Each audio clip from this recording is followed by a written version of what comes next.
Hello friends, welcome to the Garima classes. हम लोग B Ed first year या फर्स्ट सेमेस्टर का सब्जेक्ट पढ़ रहे हैं, चाइल्डहुड एंड ग्रोइंग अप। इस सब्जेक्ट को हम पिछले लेक्चर से स्टार्ट कर चुके हैं, ठीक है, जिसमें हम यूनिट पढ़ रहे हैं psychology of growth and development. ठीक, इसका चैप्टर है एजुकेशनल साइकोलॉजी, शिक्षा मनोविज्ञान।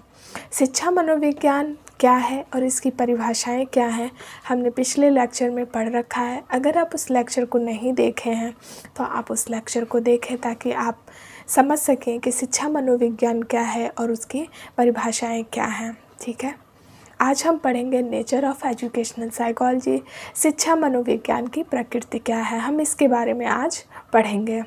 जिसमें पहला पॉइंट है आप शिक्षा मनोविज्ञान की प्रकृति वैज्ञानिक होती है क्योंकि इसके शैक्षिक वातावरण में अधिगमकर्ता के व्यवहार का वैज्ञानिक विधियों, नियमों तथा सिद्धांतों के माध्यम से अध्ययन किया जाता है। तो कहने का मतलब है, ठीक है, कहने का मतलब है कि शिक्षा मनोविज्ञान का नेचर कैसा है,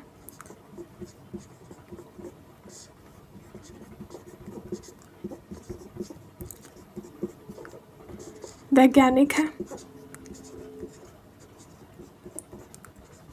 नेचर कैसा है, वैज्ञानिक है। अगर वैज्ञानिक है तो इसमें विधि होगी, विधियाँ होंगी, नियम होगा, सिद्धांत होंगे। ठीक है, समझ पा रहे हैं इस चीज़ को।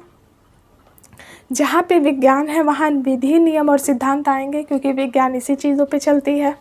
ठीक, तो शिक्षा मनोविज्ञान के वैज्ञानिक आप आगे चल के पढ़ेंगे स्किनर, थॉर्नडाइक, वाइगोत्स्की, पाउलो के बारे में जो आपको आगे मिलेंगे। हम उन लोगों के बारे में अभी नहीं पढ़ेंगे, बस नाम आप सुन लीजिए। इन लोगों ने शिक्षा मनोविज्ञान के बारे में बताया हुआ, उनके कुछ नियम सिद्धांत हैं। किसी ने कबूतर पे, किसी ने कुत्ते पे, इन सारी चीज़ों पे रिसर्च किया हुआ है। ठीक है, तो वो हम आगे पढ़ेंगे, लेकिन अभी ये समझिए कि शिक्षा मनोविज्ञान की प्रकृति क्या है। तो शिक्षा मनोविज्ञान वैज्ञानिक है। ठीक है, वैज्ञानिक है तो विधि, नियम और सिद्धांत हैं।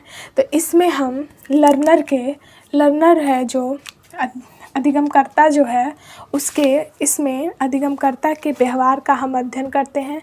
किस परिस्थितियों में, शैक्षिक वातावरण में। ठीक है, शैक्षिक वातावरण में हम अधिगमकर्ता के व्यवहार का अध्ययन करते हैं। कौन से विधि के द्वारा, वैज्ञानिक विधि के द्वारा। इन सारे नियमों के तहत हम अध्ययन करते हैं। तो ये हो गया अधिगमकर्ता के व्यवहार का हम अधिगमकर्ता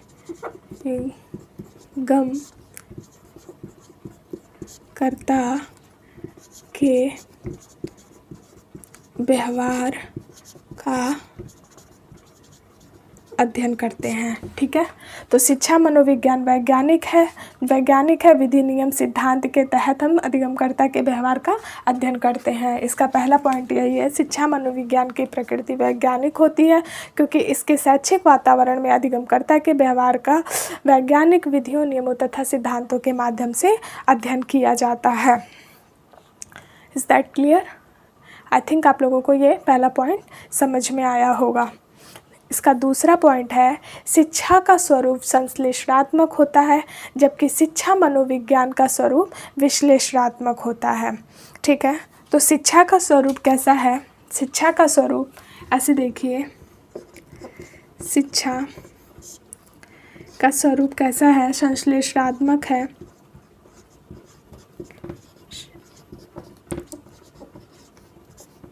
संश्लेषणात्मक है तो शिक्षा सतत चलने वाली प्रक्रिया है, शिक्षा कभी न रुकने वाली प्रक्रिया है, ये निरंतर चलती रहती है। जो भी जहाँ से भी जैसे भी सीख रहा है वो सारी चीज़ें शिक्षा हैं। ठीक है, शिक्षा किसे कहते हैं, ये सीखने और सिखाने की प्रक्रिया है, ये सतत चलती रहती है। तो इस तरीके से हम इसको समझ सकते हैं कि हम जो भी सीख रहे हैं वो सब शिक्षा है। ठीक है, आप ऐसे समझिए, आप जो भी सीख रहे हैं वो सारी शिक्षाएं हैं। आप इस तरह से देखिए कि मान लीजिए आपके घर में आपकी दादी हैं, नानी हैं, ठीक, वो कोई गाना गा रही हैं, उनकी बेटी गा रही है, ऐसे ये चल रहा है, ये पीढ़ी दर पीढ़ी चल रही है, ठीक है। तो वो कहीं लिखी हुई नहीं है, कहीं एकदम पॉइंट टू पॉइंट नहीं लिखा हुआ है, लेकिन सीख के आदमी पीढ़ी दर पीढ़ी चल रहा है। ये एक लोगों ने सीखा है किसी से, फिर वो अगले में दे रहे हैं, अगले में दे रहे हैं। तो ये शिक्षा का जो क्षेत्र है, शिक्षा व्यापक है, बहुत व्यापक रूप से है शिक्षा, ठीक है। ये लिमिटेड नहीं है, व्यापक रूप से है, जो जहाँ से जैसे सीख ले वो सारी चीज़ें शिक्षा है। लेकिन शिक्षा मनोविज्ञान का स्वरूप जो है व्यापक है। ये शिक्षा का स्वरूप क्या व्यापक है। ये शिक्षा मनोविज्ञान जो है, शिक्षा मनोविज्ञान, ठीक है, इसका स्वरूप जो है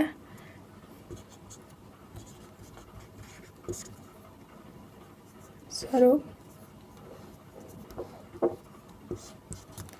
विश्लेषणात्मक होता है।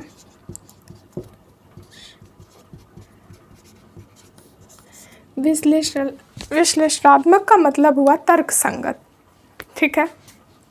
तर्क संगत के साथ चीज़ों को समझा जाता है, जाना जाता है, उस पे तर्क होती हैं, ठीक है, कि क्या है, कैसे है, क्यों है, इन सारी चीज़ों, कोई भी पॉइंट को आप समझ रहे हैं शिक्षा मनोविज्ञान के अंतर्गत, तो आप ये देखेंगे कि उस पे तर्क आप कर सकते हैं।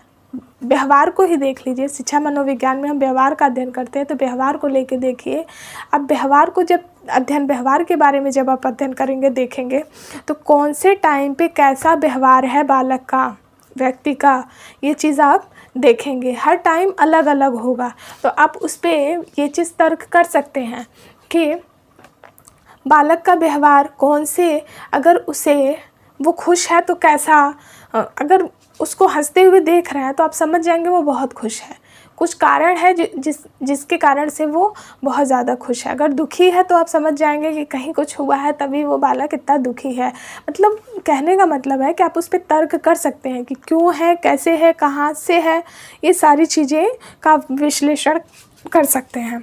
तो शिक्षा मनोविज्ञान का स्वरूप विश्लेषणात्मक होता है, जबकि शिक्षा का स्वरूप संश्लेषणात्मक होता है, ठीक है। आई थिंक आप लोगों को ये 2 पॉइंट क्लियर हुआ होगा कि ये नेचर ऑफ एजुकेशनल का 2 पॉइंट आपको समझ में आई होगी।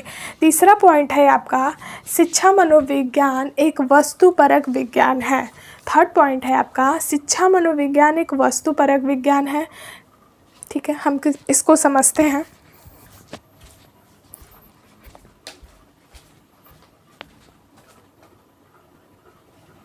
तो आपका नेक्स्ट पॉइंट है, शिक्षा मनोविज्ञान एक वस्तुपरक विज्ञान है, मीन्स मटेरियल साइंस है। तो यहाँ शिक्षा मनोविज्ञान में मटेरियल क्या है और साइंस क्या है, इस चीज़ को हम देखते हैं, ठीक है। मटेरियल और साइंस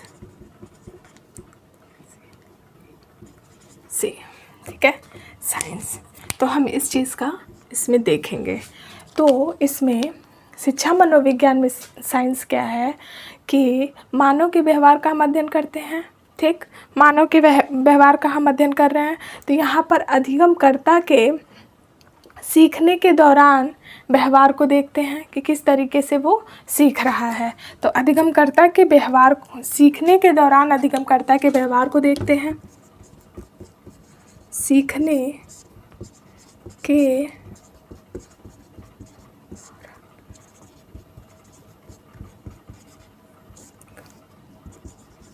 अधिगमकर्ता मीन्स लर्नर,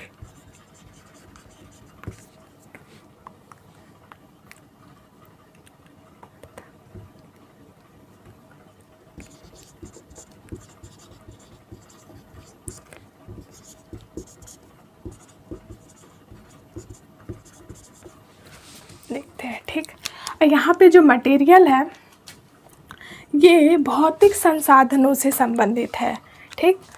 भौतिक संसाधनों से, कनेक्टेड विथ फिजिकल वर्ल्ड, ठीक है। भौतिक संसाधनों से है, ना कि अलौकिक अलौकिक, कहने का मतलब आत्मा परमात्मा से संबंधित नहीं है, भौतिक संसाधनों से संबंधित है।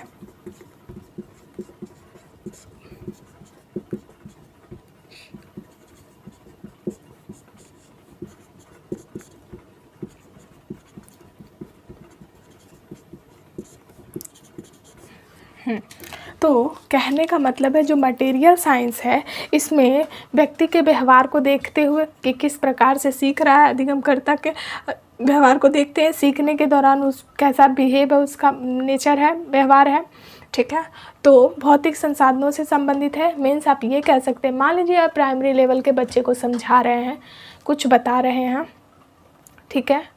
तो हम लोग जब प्राइमरी लेवल के बच्चे को पढ़ाते हैं तो उसे उन लोगों को हम हिंट देते हैं, चीज़ों को दिखाते हैं, फिगर को दिखाएंगे, मटेरियल को दिखाते हैं, कुछ ना कुछ दिखाते हैं। उनके बुक्स में भी बहुत सारे फिगर्स बने होते हैं।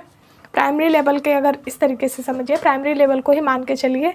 तो मान लीजिए आप प्राइमरी लेवल के बच्चे को समझा रहे हैं कि गाय के 4 पैर होते हैं, एक पूँछ होती है, 2 आँख होते हैं, 2 कान होते हैं, इस तरीके से।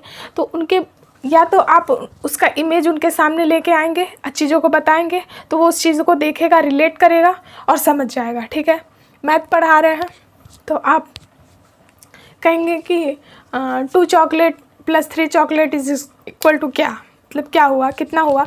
तो बच्चा काउंट करेगा कि 2 चॉकलेट है, 3 चॉकलेट है, बराबर 5 चॉकलेट हो गए। तो वो क्या हो गया, मटेरियल को देख रहा है और फिर उस चीज़ को उस पर व्यवहार कर रहा है, सीख रहा है। सीखने के दौरान उसका जो भी व्यवहार है उसका हम अध्ययन करते हैं, ठीक है। तो आई थिंक आप लोगों को 3rd पॉइंट समझ में आया होगा कि शिक्षा मनोविज्ञान एक वस्तुपरक विज्ञान है। आप स्क्रीनशॉट लेना चाहें तो ले सकते हैं, ठीक है। 4था पॉइंट है शिक्षा मनोविज्ञान व्यवहार का विज्ञान है, साइंस ऑफ बिहेवियर है, क्योंकि इसमें शैक्षिक परिस्थितियों के अंतर्गत बालक के व्यवहार का अध्ययन किया जाता है। इसमें जो बालक का व्यवहार का हम अध्ययन कर रहे हैं वो किसके अंतर्गत करेंगे, वैज्ञानिक दृष्टिकोण के अंतर्गत हम बालक के व्यवहार का अध्ययन करते हैं, ठीक है। जो आपका ये नेक्स्ट पॉइंट है, और कौन सी परिस्थितियों में कर रहे हैं, शैक्षिक परिस्थितियों। अच्छा, शैक्षिक परिस्थितियाँ क्या क्या क्या है, ये बार बार शब्द आ रहा है। शैक्षिक परिस्थितियाँ मीन्स बालक किस तरीके से सीख रहा है, तो कहाँ पर सीख रहा है, बालक का व्यवहार कौन से जगह पर कैसा है। जैसे विद्यालय का प्रांगण हो गया, ठीक, खेल कूद का मैदान हो गया, हर जगह बालक कुछ सीख रहा है, उसका बिहेव है, व्यवहार है, ठीक है। हर जगह पे अलग अलग बालक का व्यवहार होगा, समझ आ रहा है। तो विद्यालय के प्रांगण में कैसा व्यवहार है, प्रार्थना करते समय उसका व्यवहार कैसा है, ठीक, लंच के टाइम उसका व्यवहार कैसा है, खेल कूद के दौरान उसका व्यवहार कैसा है, ठीक, क्लास के दौरान जब क्लास में पढ़ाई जा रही है तो उस दौरान उसका व्यवहार कैसा है, होमवर्क दिया गया है तो करके लाया है तो उसका व्यवहार कैसा है, नहीं करके लाया है तो इसका व्यवहार कैसा है। इन सारी चीज़ों का हम इसके अंतर्गत अध्ययन करते हैं। एजुकेशनल एनवायरनमेंट में इन सारी चीज़ों को हम देखते हैं वैज्ञानिक दृष्टिकोण के माध्यम से, वैज्ञानिक दृष्टिकोण के माध्यम से ही उसका अध्ययन करेंगे। आपका नेक्स्ट पॉइंट है शैक्षिक परिस्थितियों के अंतर्गत बालक के व्यवहार का अध्ययन करना ही शिक्षा मनोविज्ञान की विषय वस्तु थीम है, ठीक है। तो थीम का क्या मतलब हुआ, यहाँ पे थीम का शैक्षिक परिस्थितियाँ समझ में आ रही होंगी। अभी हमने बताया शैक्षिक परिस्थितियाँ क्या है, तो उसके अंतर्गत बालक का व्यवहार कैसा हो रहा है। तो बालक जब कोई चीज़ सीख रहा है, समझ रहा है, तो किस तरीके से सीख रहा है, ठीक है, क्या पढ़ रहा है, क्या लिख रहा है, इन सारी चीज़ों का हम इसके अंतर्गत अध्ययन करते हैं। किस तरीके से सीख रहा है। तो शिक्षा मनोविज्ञान का थीम समझ में आया कि क्या है। नेक्स्ट पॉइंट है आपका ये जो शैक्षिक परिस्थितियां हैं, हम ऐसे लिख दे रहे हैं यहाँ पे ताकि आप लोग शैक्षिक परिस्थितियां, विद्यालय का प्रांगण,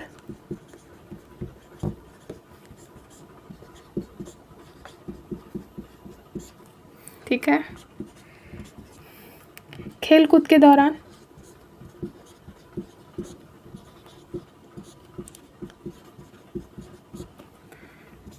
खेल कूद के दौरान, ठीक है, क्लास के दौरान,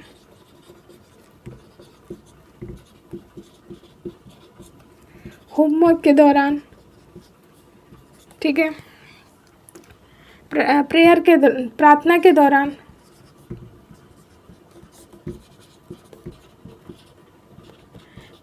इन सारे जगहों पे बालक का बिहेव अलग अलग होगा, एक जैसा नहीं होगा। यही शैक्षिक परिस्थितियों के है, ठीक है।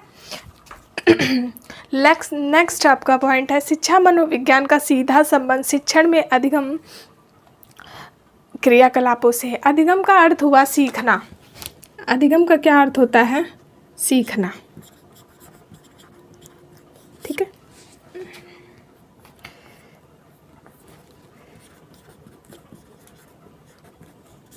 अधिगम का क्या अर्थ हुआ? सीखना। और क्रियाकलाप का अर्थ होता है कैसे पढ़ाया जाए, कौन सा विषय कितने टाइम पीरियड में ख़त्म करना है, ठीक है।